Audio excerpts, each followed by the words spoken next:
Hello kids, this is Mr. Whistler with your video lesson of the day, and today we will be talking about the French and Indian War from 1754 to 1763. In Europe, they called it the 7 Years' War, which is really weird because it lasted 9 years. Now we have a couple of learning targets for this unit. The first one is I can explain how lack of representation and stricter British rule led to colonial resistance, and we'll do this by examining sources and giving examples. And our second unit learning target is I can describe the colonists' arguments against British rule by explaining how they are supported by the main ideas in the Declaration of Independence. Today's lesson will focus on lack of representation and stricter British rule. The skills I would like you to know by the end of the lesson: I can explain why taxes were imposed on the colonists after the French and Indian War. We have 3 vocab words today. The first one is government.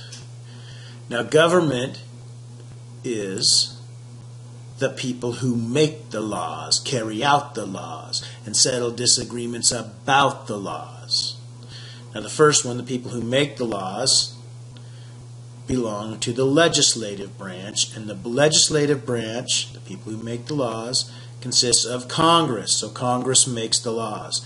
And Congress consists of the Senate and House of Representatives. And what do they do in the Senate and the House? They make laws. What do we call the Senate and the House together? We call them Congress. So the people who make the laws are Congress. The people who carry out the laws is the executive branch, and it's headed by the president. The people who make the laws, carry out the laws, and settle disagreements about the laws is the judicial branch. And the judicial branch consists of the Supreme Court, and they settle disagreements about the laws, evaluate the laws to make sure they are not unconstitutional. So the 8th grade definition of government: the people who run the country. And the significance of governments are they are needed to keep order. All right, our second vocabulary word is parliament. Now, parliament is the British legislature, or the people who make the laws in Britain. And here is Westminster Palace, where parliament is located. Now, the colonies had a little bit of a problem with Parliament because Parliament was making laws for the colonies, and we had no representation in Parliament. Now, this is what I mean by that. Here's a map of Great Britain, and you can see it's broken up into several different parts. Now, each part of Great Britain had representatives from this part of the country who worked in Parliament.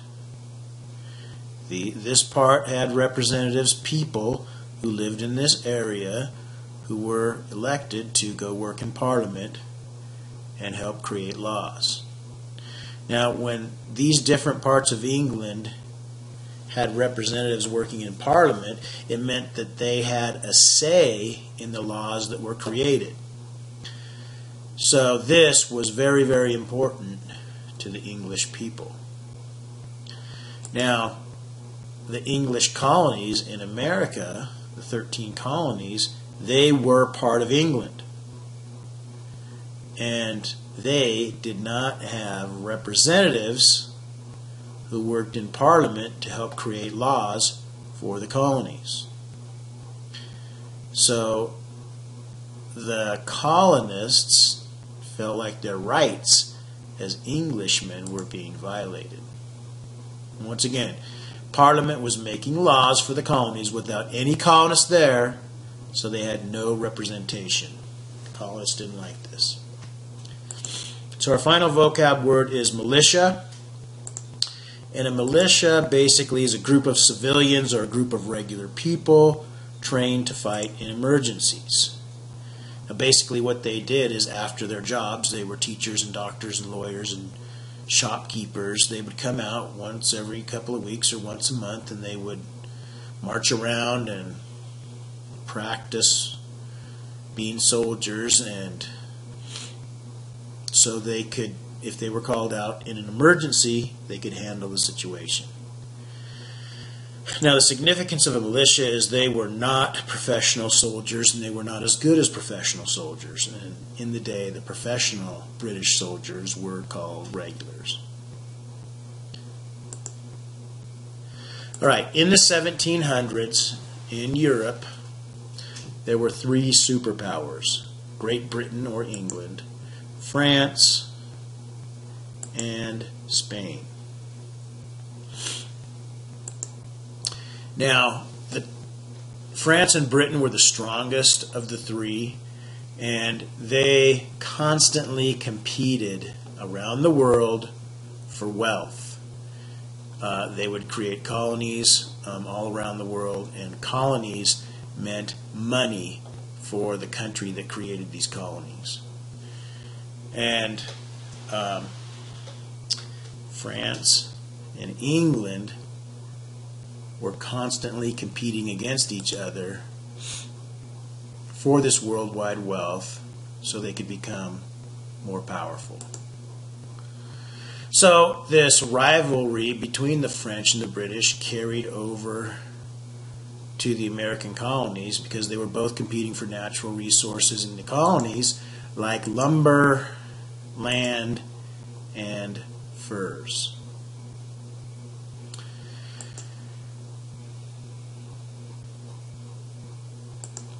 So by 1700, the British and the French were also the major powers in North America. Now here you can see their political divisions here. The British in the pink had 13 colonies on the coast, and they had some more territory up north. The French were sandwiched between the British territory in the yellow, and Spain had a little bit of territory in the green areas here. Now the British were more interested in settling the land, but the French had created a very successful fur trading business in their territory. Now, as time went by, as the years went by, the British population grew and they needed more land. And they started to expand to the west across the Appalachian Mountains, which are right here. Now the French wanted no part of the English invading their territory. They knew that the English were land hogs, and once they got 1 foot over there, there would be no stopping the English. They would take over all the land. So the French were not going to let the English come over there without a fight. So as the British colonies pushed up against the French-held territory, hostilities started to increase, and they started shooting, and a war started. Now, the major reason for the conflict was the French were determined to stop westward expansion by the English. Now, the English and the French and the Spanish were not the only people in North America. The Native Americans were here when they got here, so they are a third group of people that are scattered throughout all this land. And both the French and the British colonists knew that whoever got the most Native American help would probably win the struggle for North America. Now, both the French and the British got help from the Native Americans. The French got help from the Indians, and the British got help from the Indians.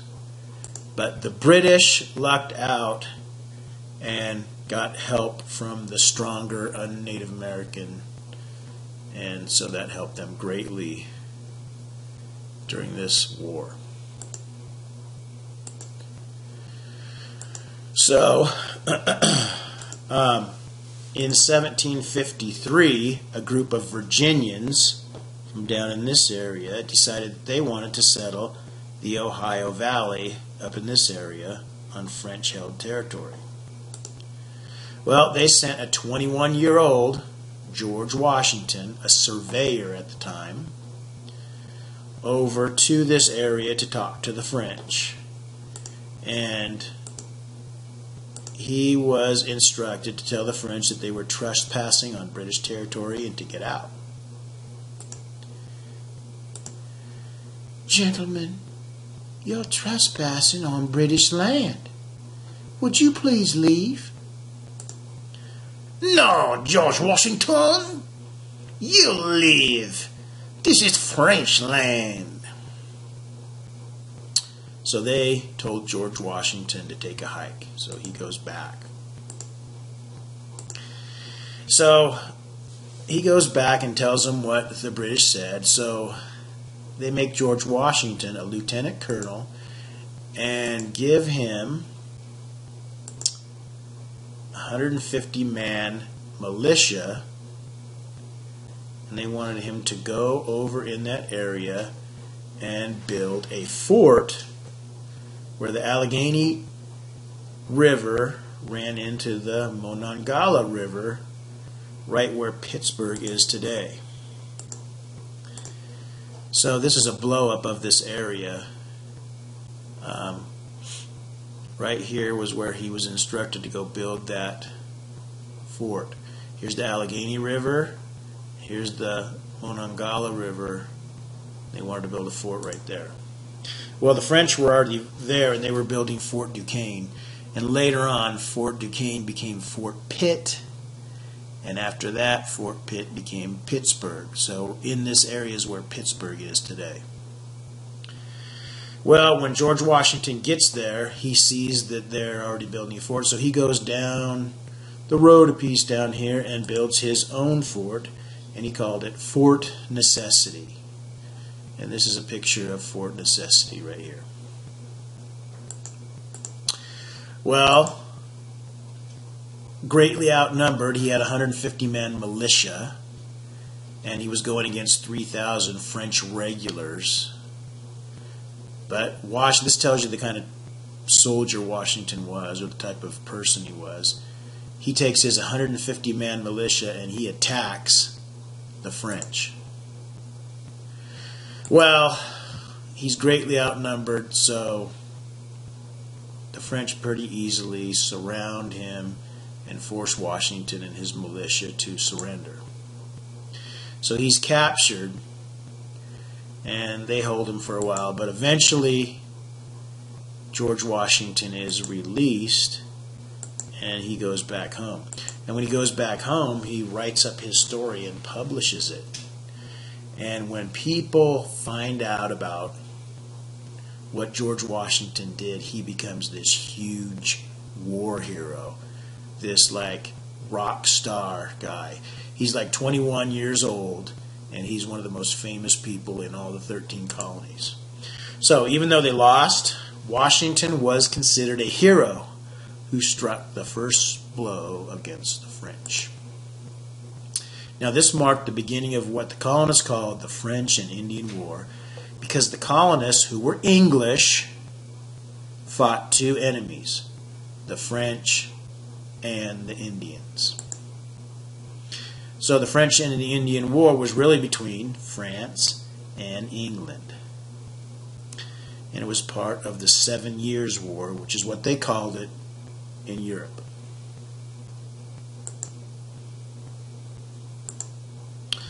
Now, in 1763, after 9 long years of fighting, England finally defeated France. And so after the war, they all met in Paris and hashed out a peace treaty, and it was called the Treaty of Paris. And the French, since they were the losers, had to give up all their land in North America. Now, right before the war ended, the French ceded or gave their land on this side of the Mississippi River to the Spanish.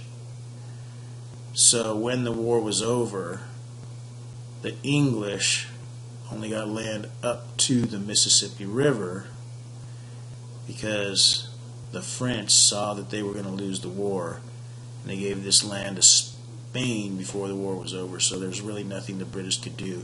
If they wanted to take this land, they probably would have had to fight Spain for it too, and they'd just been fighting for 9 years, so they didn't want to do that, so they just said fine. So here's a picture of the signing of the Treaty of Paris. There's some famous Americans in this painting. Right here is Benjamin Franklin. Right here signing is John Adams. Here is the actual signing page from the Treaty of Paris, and you can see these guys' signatures right here.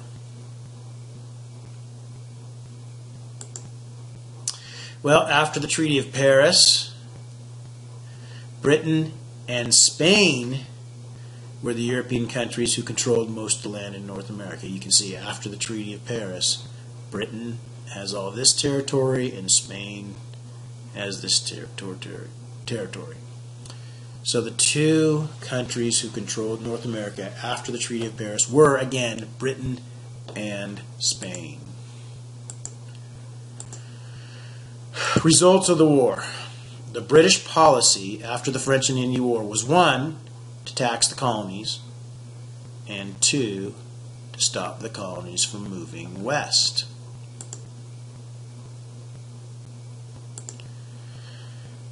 So, again, one result of the French and Indian War was the need to raise taxes to pay for the war.